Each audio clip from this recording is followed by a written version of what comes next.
പ്രിയങ്കുകലികാശ്യാമം രൂപേണ പ്രതിമം ബുധം സൗമ്യം സൗമ്യഗുണോപേതം തം ബുധം പ്രണമാമ്യഹം. ഞാൻ ബുധനെ നമസ്കരിക്കുന്നു. സൗമ്യനും വളരെ സൗമ്യനായ സൗമ്യ ഗുണോപേതങ്ങൾ, നല്ല സൗമ്യങ്ങളായ ഗുണങ്ങളോടുകൂടിയ ആ ബുധനെ ഞാനിതാ നമസ്കരിക്കുന്നു സാധനം. പ്രിയമുള്ള പ്രേക്ഷകരെ, സ്വന്തം ക്ഷേത്രത്തിൽ നിന്നും മിഥുനത്തിൽ നിന്നും ബുധനിത തൻ്റെ ശത്രുക്ഷേത്രമായ കർക്കിടക രാശിയിലേക്ക് വന്നിരിക്കുന്നു. കേവലം 12 ദിനങ്ങൾ മാത്രമാണ് ബുധൻ കർക്കിടകത്തിലുണ്ടാവുക. പക്ഷേ ബുധൻ ഏത് സമയത്തും ഫലം ചെയ്യുന്ന ഗ്രഹമാണ്. അതിനാൽ ബുധനെ കൊണ്ട് ധാരാളം നന്മകൾ, അത് ഗുണമാണോ ദോഷമാണോ എന്ന് മനസ്സിലാക്കാനുള്ള ഏറ്റവും നല്ല അവസരമാണ് ഈ ഒരു വീഡിയോകൾ എന്ന് ഞാൻ പറയട്ടെ. മേടൻ രാശി മുതൽ 12 രാശിയിലേക്കുള്ള ബുധൻ്റെ ചാരവശാലുള്ള സഞ്ചാരം ഓരോ രാശിക്കാർക്കും എപ്രകാരം ശുഭാശുഭ ഫലങ്ങളെ പ്രദാനം ചെയ്യുന്ന വിഷയമാണ് നാം ചർച്ച ചെയ്യുന്നത്.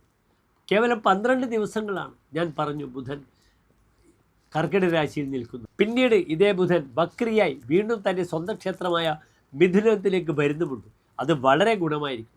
വക്രനസ്തു മഹാവീര്യാഹ, ഒരു ഗ്രഹം വക്രിയായി വരുമ്പോൾ അത് വളരെയധികം വീര്യത്തെ പ്രദാനം ചെയ്യപ്പെടുമെന്ന് പറയുന്നു. ജൂൺ 22 കർക്കിടകത്തിൽ പ്രവേശിക്കുന്ന ബുധൻ ജൂലൈ മാസം 7-ാം തീയതി തിരിച്ച് വക്രിയായി മിഥുനത്തിലേക്ക് പോകുന്നു. ഈ വക്രിയായ ബുധൻ വളരെയധികം ഫലത്തെ പ്രദാനം ചെയ്യുമെന്ന് ഞാൻ സൂചിപ്പിച്ചു കഴിഞ്ഞു. ഏതായാലും ഈ കർക്കിടക രാശിയിൽ നിൽക്കുന്ന ബുധൻ എപ്രകാരം ശുഭാശുഭങ്ങളെ പ്രദാനം ചെയ്യും ഓരോ രാശിക്കുമെന്ന് നമുക്ക് ചിന്തിക്കാം.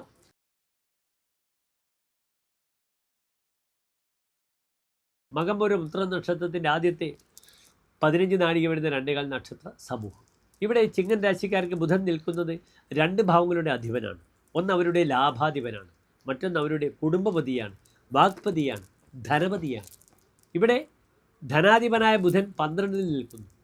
അതിനാൽ വാഗ്പതിയായ ബുധൻ 12 നിൽക്കുന്നു. അതിനാൽ എൻ്റെ പ്രിയപ്പെട്ട പ്രേക്ഷകർ ശ്രദ്ധിക്കണം, 12 ബുധൻ അത്ര നല്ലതല്ല. പതിവസ്ഥരിപ്പേ വീഴ്ച വരാം.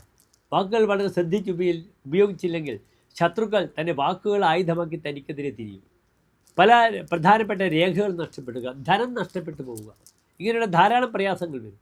ലാഭാധിപനായ ഗ്രഹം 12 വരുമ്പോൾ ലാഭം കുറഞ്ഞ് പലപ്പോഴും ജോലി ചെയ്യേണ്ടി വരും. ഇവിടെ ദാനധർമാദികൾ ചെയ്യാൻ ധാരാളം അവസരങ്ങളുണ്ട്. നജേ ദ്വാദശസ്യ ശീതാംശു ജന്മ കഥം തദ്ഗൃഹം ഭൂമിദേവ ഭജൻ. 12 ബുധനിലെങ്കിൽ ബ്രാഹ്മണർ എങ്ങനെ ഇദ്ദേഹത്തെ വീട്ടിൽ വന്ന് ഇദ്ദേഹത്തെ അനുഗ്രഹിക്കും? അതിനാൽ മോക്ഷമാണ് 12-ാം ഭാവം, വ്യയമാണ്, ദുർവ്യയമാണ്. പക്ഷേ 12 ബുധൻ വരുമ്പോൾ ബ്രാഹ്മണർക്കൊക്കെ ഭാര്യയ്ക്കൊരു സംഭാവന ചെയ്യണം, എല്ലാവർക്കും ധനം കൊടുക്കുക. ആ ധനത്തിലൂടെ, ദാനത്തിലൂടെ തനിക്ക് പുണ്യം വരും. രണേ വൈരിണോ ഭീതി മായാന്തികസ്മ, യുദ്ധത്തിൽ ശത്രുക്കൾ ഭയപ്പെടും എന്നാണ് പറഞ്ഞിരിക്കുന്നത്.